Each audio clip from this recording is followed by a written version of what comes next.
Hola a todo el mundo de YouTube, bienvenidos.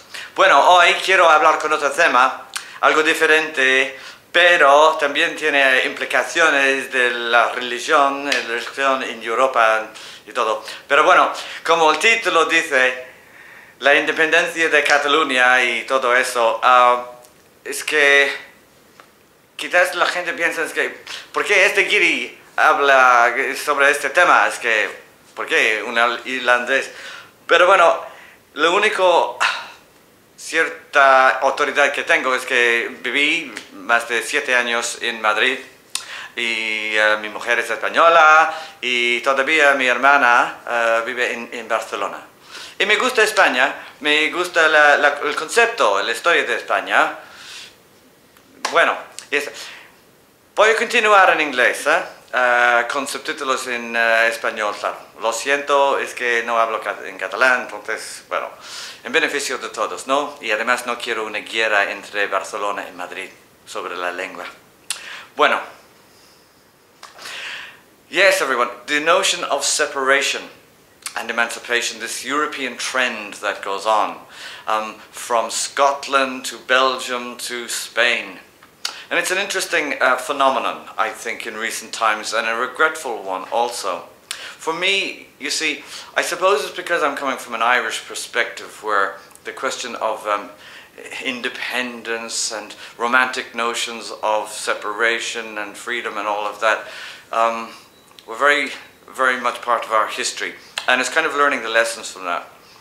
It's about Catalunya, it's about Spain, but if I might give you an example of how I would measure this. Imagine you present your case for separation in an imaginary court, okay, tribunal, and you present your case. The court would have to measure your application on a certain framework. My suggested framework would be the following. We would have, for example, ethnicity, reason one, ethnicity / culture, okay, and in that as a subsection would be religion. Hugely, hugely important. Not so much today, of course. People laugh at me about that, but yes, it was the defining reason for many centuries in Europe, Christianity and the Reformation. In the case of Catalunya, well, okay, that's reason one. We'll come back to it. Reason two would be damage caused by reason one. Wars, civil conflicts, all kinds of barbarities, hurts and damage, real or imagined. And then reason three would be fiscal or economic. Imbalances, inequalities, and that kind of thing. Now, it's not the best framework in the world, but I think that would be a fair measuring stick to approach it. Okay, this is about Catalunya, as I said, but just let's take Ireland that I know of. The Republic of Ireland, Northern Ireland dilemma, since independence. Let's go back to reason one. Okay, culture, ethnicity, not a big problem there. Language, 400 years ago, problem not so much since the 1800s. Religion, huge. Religion, huge, huge, huge. Protestant and Catholic wars. Okay, so remember we're presenting our case why you want independence. Civil strife. Reason three, fiscal. In the case of Northern Ireland, indeed, even though the Republicans in the South won't like it, but absolutely, Northern Ireland was better off, is better off to this day, because it has the might, the help of the United Kingdom. No question of that. Indeed, look at the economic situation in Ireland. We're on our knees, at the moment. So we kind of screwed up independence, very much so. And we're very dependent still for everything with the United Kingdom. Religion remains the problem, even though not so much as today. Okay.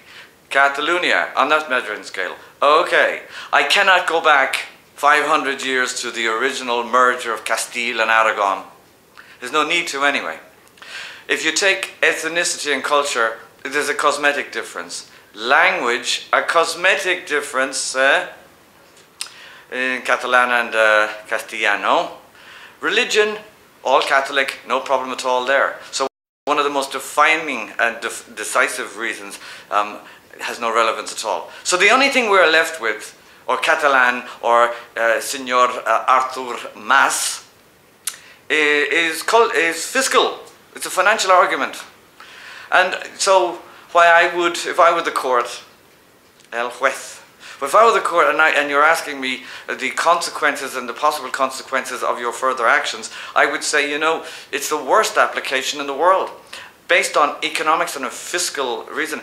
I know the mechanics of it. For anyone who doesn't know, this region, Catalunya, Barcelona as a city, pays a lot of money into the federal bank in Madrid. And their gripe, their problem, is that Madrid doesn't give it back in equal balance or measure to other parts of Spain. But I would say that because it's the worst reason for separation in the world, is because if you look in precedent from other countries, if you think in a European economic model or situation that it is today, if you think of a world market, the volatility, the changeability of all of that, it is the worst reason in the world. I mean, it is not an exaggeration to say that it's like if one, as como dice en español, barrio, if one neighborhood is richer from another, that you should separate and you're not going to support them. It wasn't always the case. I mean, for Catalunya, to be fair, in reason 2, consequences and recrimination, yes, I understand how during the Franco regime that Catalunya was treated badly.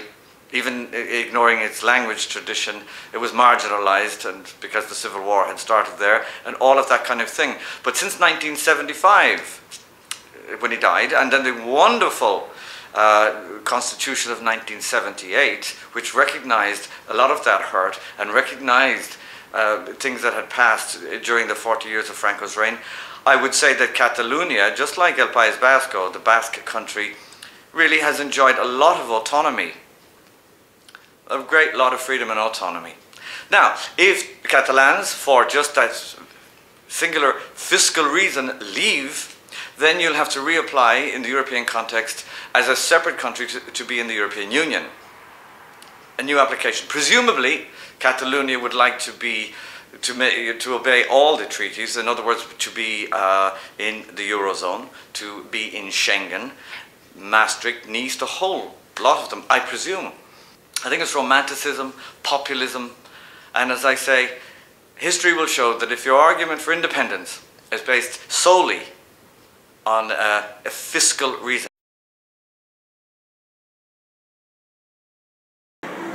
¿Qué tal? Buenos días. Buen día. ¿Qué tal? ¿Quiere tomar algo? ¿Un zumo de naranja tenéis? Sí, pues un zumo de naranja. Perdona. ¿Tienes el mando a distancia de la tele? Pero voy a ver qué dan hoy. A ver.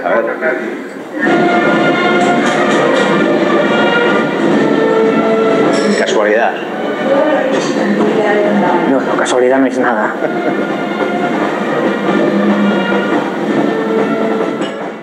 I think it's the worst reason in the world. I think it's unnecessary, divisive, throws up too many negative and bad feelings. And anyway, there are so many other things that Catalans, from university students to whomever, should be worried about right now in a European context. I think it's parochial. I think it's really, it's a, as I said, populist nonsense. Voila. That is my perspective. You can leave comments in Spanish, English, Catalan. Well, if you write in Catalan, I won't understand. Pero bueno, eso es. Muchas gracias y hasta la próxima. Hasta luego.